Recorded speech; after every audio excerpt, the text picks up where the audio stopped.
J'ai plaisir quand un client vient et me prend une pomme, prend une fraise, me dit « elle est bonne ». C'est super, j'ai bien travaillé. C'est bon, toute mon année a été récompensée en de simples mots.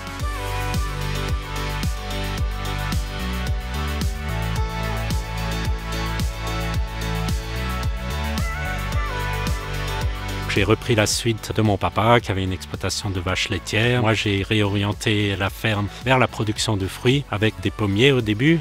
Voilà, c'est une production qui n'est pas trop habituelle dans le Corosberg, alors que c'est une terre assez riche, plutôt destinée aux céréales, aux grandes cultures. J'ai décidé que je ne ferai que des produits que j'aime manger. Et les fruits, c'est un de mes produits préférés, voilà, tout simplement.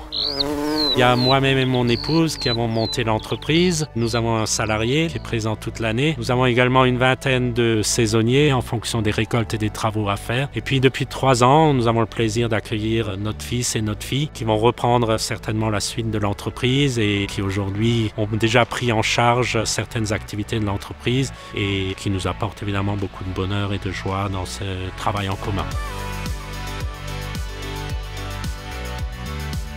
Là, depuis que je suis arrivé, on a lancé la framboise, la fraise hors sol. Ça aussi, je l'ai beaucoup étudié et ça me passionnait beaucoup. On fait pas mal de transformations. Les plus basiques vont être les jus de pommes et nectar de fruits rouges, fruits d'été principalement. Du coup, avec ma sœur qui a développé la transformation, ça va passer par les compotes, purées. Puis depuis son arrivée, il y a plein d'idées qui ont été mises en place, comme les gourmandises, les pâtes de fruits ou les fruits séchés, tout ça. Et au final, on a amélioré notre entreprise. Nous sommes en production raisonnée, donc nous utilisons des méthodes alternatives. Par exemple, on a mis en place la confusion sexuelle, ce qui nous évite d'avoir le petit ver dans la pomme. On fait du désherbage mécanique au sol. J'avais une vocation d'utiliser le moins de produits phytosanitaires, donc je savais que dans une serre, on pouvait faire du zéro. Puis voilà, on arrive sur la 3e année qui commence pas trop mal. On pratique le goutte à goutte, on ne met pas de l'eau là où on n'en a pas besoin entre les rangées. Donc c'est vraiment dans le sens de faire des économies et de préserver la ressource en eau qui est très importante, en particulier dans le Corosberg. Je fais que des bons fruits.